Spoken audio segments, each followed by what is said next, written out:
Hello and welcome back. My name's Miss Maule and today I'm going to be teaching Mental Cases by Wilfred Owen. So let's just start with some background to the poem. Mental Cases was drafted at Ripon in May 1918 and revised in Scarborough in July 1918. As a mental case himself, sent to Craig Lockhart suffering with the effects of shell shock, this would have been a particularly difficult poem for Owen to write, given that it was so personal to his own circumstances. Of course, it was still heavily influenced by Sassoon, who said about Craig Lockhart, "One becomes conscious that the place was full of men whose slumbers were morbid and terrifying, men muttering uneasily or suddenly crying out in their sleep. Around me was that underworld of dreams haunted by submerged memories of warfare and its intolerable shocks. Each man was back in his doomed sector of a horror-stricken front line, where the panic and stampede of some ghastly experience was re-enacted among the livid faces of the dead." Now, while Owen was drafting Mental Cases, he was obviously influenced by Sassoon's experiences and by his poem on the same theme, The Survivors, as well as being interested and influenced by his own fragment written in 1916 called Purgatorial Passions. And as we read through the poem, you'll see that purgatory does feature in the first stanza. About this poem, Owen actually said, "I've been busy this evening with my terrific poem, at present called The Deranged." 2 months later, he revised it and retitled it Mental Cases, and that's the poem we're going to look at today. So let's have a quick overview of the poem then. So at the time of the First World War, the damage to men's minds as a result of conflict was deemed really shameful, in fact much more shameful than physical injury, which we've seen in our previous poem, Disabled, which in itself was still deemed ugly enough to be shunned and marginalised and peripheralised. But what was particularly damaging about both forms of injury is that men had no clear control over either of these injuries. The idea, though, with mental health is that it could be avoided or combated if the man was to have a stronger or more stoic disposition, as opposed to a physical injury, which obviously couldn't be changed. So stigma about health issues, which still persists today, was particularly rampant in the army and even back at home during the First World War, and therefore Mental Cases is disturbing, not just because it describes the psychological damage inflicted by war, it becomes a body politic and a powerful propaganda document. So Owen aims to shock us by describing in stark detail the really horrifying physical symptoms of mental torment.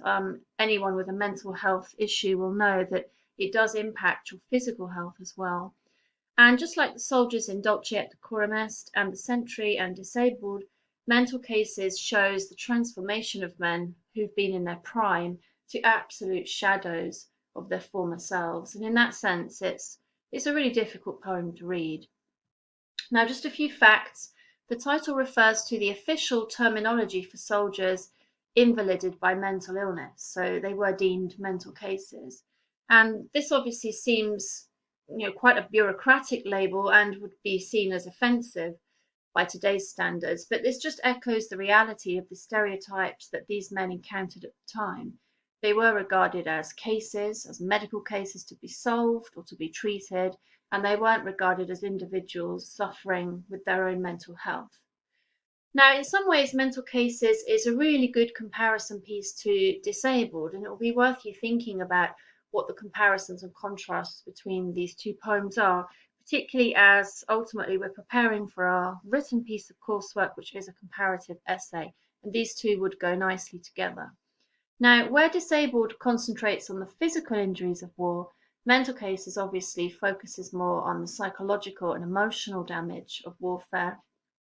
Although it's a popular poem, critics suggest it lacks the depth of observation seen in Disabled, and that rather the strengths of Mental Cases are in its attention to detail. And I think that there is some validity in that. When we think back to Disabled, we zoom in on a very personal story of one soldier. We examine his past, his present, and we even look towards his future. And we really look very closely at the implications of life for this man who's been so terribly injured. Mental Cases obviously treats the men as a group. There is no individuality, in a mental case here. They are all clustered together, and therefore the, the strength of the poem isn't so much in observing an individual, but in this minute attention to detail that you'll see in the movements and the behaviour and the facial expressions of these mental cases. The tones differ as well.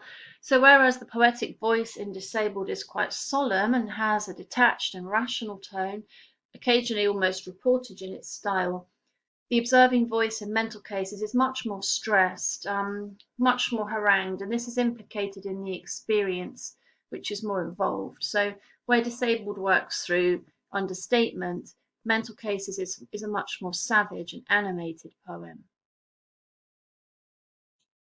So let's just read the poem through.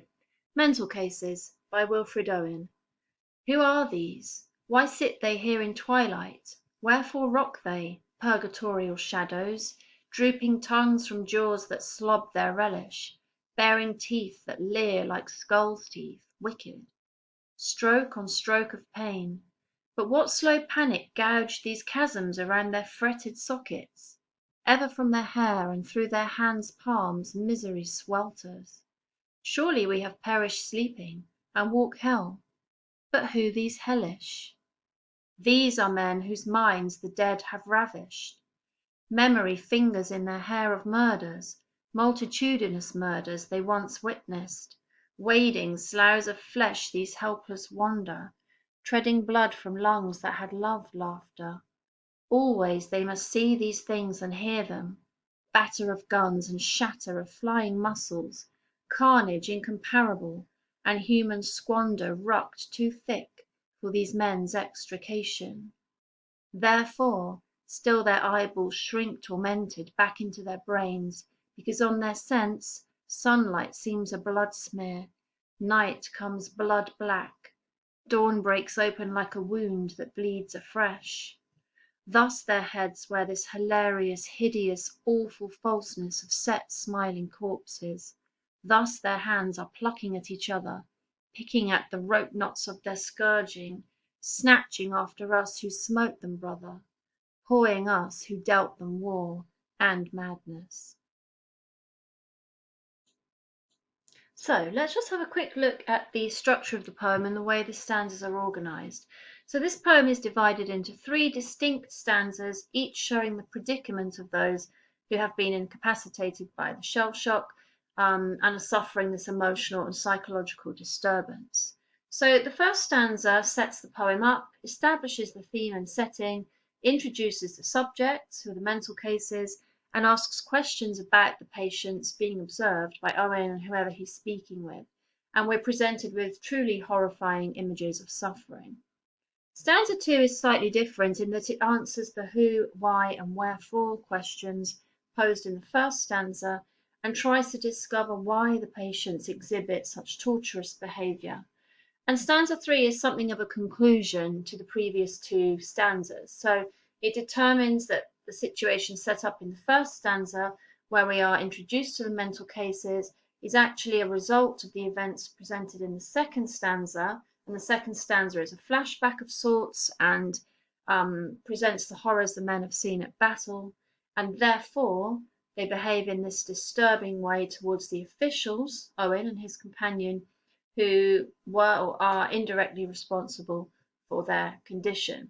So there's kind of a journey to the poem, like we saw with Disabled, where Owen plays about with time and takes us on a story through the men's predicament.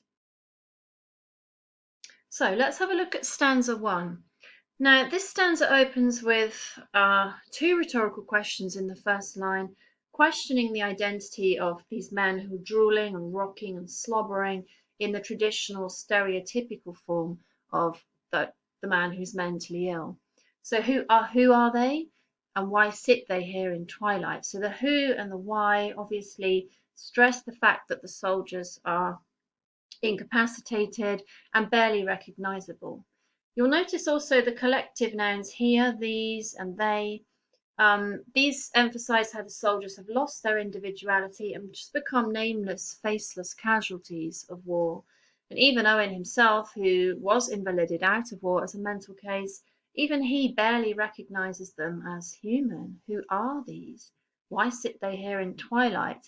Now, the rhetorical questions many critics have also observed are something of an attack on the complacency of the reader, almost as though Owen's asking, why aren't we helping them? Why are we letting them sit in the dark? Why aren't we offering them comfort or some form of rehabilitation? And there never seems to be any form of rehabilitation in these poems. Owen just presents the men as they are in all their terrible suffering.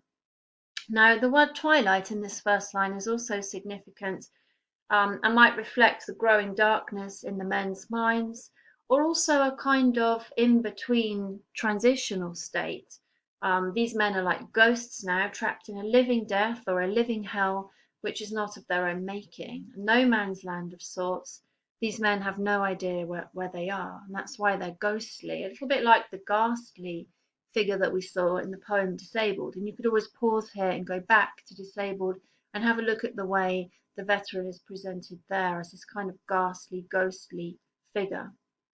Wherefore rock they, purgatorial shadows? Now, wherefore is obviously an archaic form of address, and it gives a kind of biblical gravitas to the moral implications of their situation. They're rocking as a sign of coping with distress, and the implication is that they're trapped in purgatory.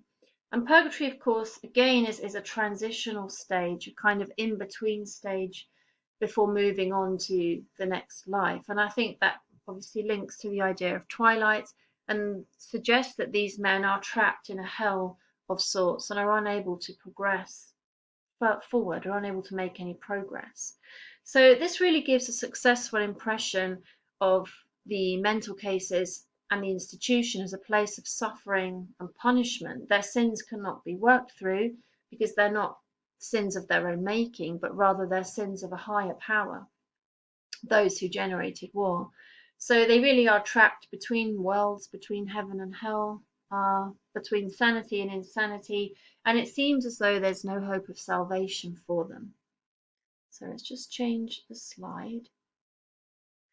So the next section then in blue, drooping tongues from jaws that slob their relish, baring teeth that leer like skulls' teeth, wicked. Again, this is really horrifying diction, creates really horrifying layering of images about men whose state is really like that of animals, almost like rabid dogs here. There's a lot of emphasis on the mouth and the jaw and the tongue, so very animalistic, the slobbering and lolling and baring of teeth and jaws. And this word in particular, baring teeth, shows a really heightened state of fear or aggression, almost like a snarl. So if you think of an animal, think of a dog in particular, who's suffering great fear, they would bare their teeth as a kind of fight or flight response. And we're shown that the veterans are permanently in that kind of heightened state of alertness. And the verbs here are really distressing, really violent, like the verb leer that we see here, which is almost menacing. It implies that the men are almost menacing. Their living death is also emphasized by words like skulls here, baring teeth that leer like skulls' teeth, wicked. If you think of a skull, the teeth are very prominent, the teeth are very pronounced without the lips to cover them. And you see here this very animalistic, very devolved image of these savage young men. Now, Owen continues to highlight these physical moments of distress and permanent pain in this red section. Stroke on stroke of pain, but what slow panic gouged these chasms around their fretted sockets. Now, slow panic is an interesting choice of word for its oxymoronic qualities, and you might recall the ecstasy of fumbling in Dulce et Decorum Est, a poem we looked at earlier, which was similarly oxymoronic and also dealt with a heightened state of panic. So panic is a state of immediate fear experienced at the front, but now obviously that immediate sense of fear is no longer valid. The men are actually back at home in an institution, but the panic is still prolonged through memory over an extended phase of time, and therefore it's slower. It's a slow panic, it's not an immediate reaction, it's much slower and prolonged, but it's nonetheless terrifying.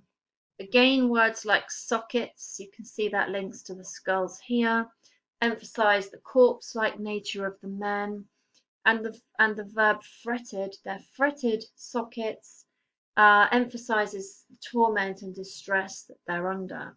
The fact that they're kind of scratching out their own eyes in a violent form of self-harm is really horrifying. And we wonder if, given that it's the eyes which are being harmed, are they actually trying to erase the visions of war that they're constantly forced to relive? So that's something for us to think about. In the final section there, the misery continues as it sweats or swelters here. Misery swelters through their hair and through their hands. So again, you see a physiological reaction to stress. In the fight or flight response, often we will sweat. And you see that here, even from their hair. Oh, sorry, that was my phone. From their hair and from their hands, the misery is sweltering. And so awful is the scene, in fact, that the speaker and his companion, we see that with the plural pronoun, surely we have perished, sleeping and walk hell. They wonder, in fact, if they've actually died and gone to hell, which is something we'll explore in Owen's probably most complex poem, my favourite one, Strange Meeting, towards the end of the course. So the implication is these men cannot possibly be human. These men cannot possibly be still alive. They must be walking hell. So that's interesting. Surely we have perished sleeping. The implication is they must have died without recognizing it and now walk hell. But we come back to the question that we saw here. But who are these? Who are these hellish? And that's really interesting as well, that the men are so devolved, are so unbelievably distressed and savage in their behaviour that they now appear scarcely human. So lots and lots of questions then structuring this first stanza. So let's just move to the next stanza. So stanza 2. Now this stanza, as I explained earlier, answers some of the questions raised in the first stanza and tries to offer an explanation for the men's behaviour and condition. And the answer here is really clear. It's trauma. This is post-traumatic stress disorder, and you see that their minds are really plagued by the horrific memories of the dead, by murder that they may or may not be implicated in, by the sounds and violence of battle, and by the unimaginable butchery and slaughter that they've either been privy to or have themselves taken part in. So we move very quickly then to memories of murder, fingering their hair. These are men whose minds the dead, so the dead soldiers, whose minds the dead have ravished. Memory fingers in their hair of murders, multitudinous murders they once witnessed. So the memories are coming thick and fast, fingering their hair, and you see that a lot. The hair was sweating as well. So all in the hotness of memory in the head and the brain, you see a lot of sweating and a sense of stress there. You may also notice this soft M sound on memory, murders, multitudinous murders here, which is a misleadingly comforting form of alliteration and conflicts with the terrible reality of what they've actually experienced. Now, multitudinous murders you may well recognise, which is borrowed from Shakespeare's Macbeth. Following the murder of King Duncan, which Macbeth carries out himself, he realises that his guilt can never be washed off. Even if the blood can be washed from his hands, it will never be washed from his soul. And instead, he realizes very quickly that his guilt will poison not only him, but the world around him, which he compares to an ocean. Now, interestingly, in the scene in Macbeth, Macbeth himself imagines hands plucking out his eyes in retribution for the murder of King Duncan. And this, of course, links to the veterans plucking out their own eyes, or attempting to at least, in stanza 1. So a definite borrowing there from the ideas of Macbeth. As we move to this section in the green, the mental cases witness these murders. So the idea of witnessing is really important, particularly for Wilfred Owen, who speaks in his foreword about the need to bear witness. And I think he felt such a responsibility as a soldier poet. So a poet who is actually on the front line and experiencing the reality of combat in comparison to the jingoistic poets that we've looked at before, such as Jessie Pope, or the Horatian poets who kind of glamorized and glorified war without looking at its realities. I think Owen felt, as a writer, a real responsibility to be a truth teller and to portray the suffering and the horrors of war as they really were. So this notion of witnessing here, I just wanted to draw your attention to that. That's a common thread that we see go right the way through the poems. If you even think about the first poem we did, Dulce et Decorum Est, where Owen witnessed the death of the very young soldier in the gas attack. So the mental cases now have either witnessed these murders or have committed them, hence the past tense, these are memories, but they're now wading through flesh and treading blood from lungs. And these are obviously in present participle tense, and the fact of them wading and treading through bogs of flesh creates a kind of immediacy, a relived experience, which contrasts with the past tense of those who poignantly had loved laughter. So they've actually treading blood from lungs that had loved laughter. So there's a loss here, a sense of the waste of youth and love and laughter. Now, although this might sound hyperbolic, a bit like we saw with disabled, with the spurting of the blood from the leg wound, these men would definitely have been walking over corpses and squeezing blood from lungs in the trenches. And this liquid alliteration that you'll see here, on sloughs and helpless and lungs and loved and laughter, that very liquid sense again emphasizes the excess flow of blood, which we also saw in disabled. So continuing with stanza 2 then. These are men whose men the minds have ravished. We've looked at that bit. If we look further down into this purple section, the emphasis is on the word always. Always they must see these things and hear them. Batter of guns and shatter of flying muscles, carnage incomparable, human squander rucked too thick for these men's extrication. Now, always is an interesting word choice in that it indicates the unrelenting onslaught of sights and sounds of death that torment the mental cases on an absolutely unimaginable scale. And the sensory nature of this onslaught is really extended not just by the senses of seeing and hearing, so it's both a visual and an oral memory that the men are experiencing, but through sound techniques. So you'll see here the onomatopoeic batter and shatter, the batter of guns, the shatter of flying muscles, which you might remember this very onomatopoeic oral quality in the first stanza of the octave of Anthem for Doomed Youth. We see something similar here, although to a far lesser scale. But certainly the onomatopoeia emphasizes the violence of the guns, the literal exploding of flesh. Now, carnage incomparable again is not hyperbolic, but absolutely fitting, as World War I was carnage on an incomparable scale, as Owen describes it here. It really was destruction on an unprecedented level. So the number of dead, in fact, is so great in these men's experiences that we're told it's rucked too thick for these men's extrication. So no individuals can even be pulled free. The piling up of bodies is so dense, so thick. And this too is emphasized orally by the piling up of consonants in this final line: rucked, thick, extrication. And you'll see that piling up of the consonants, which slows us down. It's heavy, it's clumsy, it's arduous to read. This just shows us how burdensome these memories are to the men who are reliving them. So let's move to our final stanza then. So stanza 3, as we mentioned earlier, offers a conclusion of sorts with words like therefore and thus, typically concluding words, indicating an answer is to be provided as to why the mental cases behave as they do. So therefore, still their eyeballs shrink tormented back into their brains, because on their sense sunlight seems a blood smear. Night comes blood black. Dawn breaks open like a wound that bleeds afresh. So horror and remorse is pushing the men into a prolonged form of self-punishment. They shrink away from the light here. Eyeballs shrink tormented back into their brains.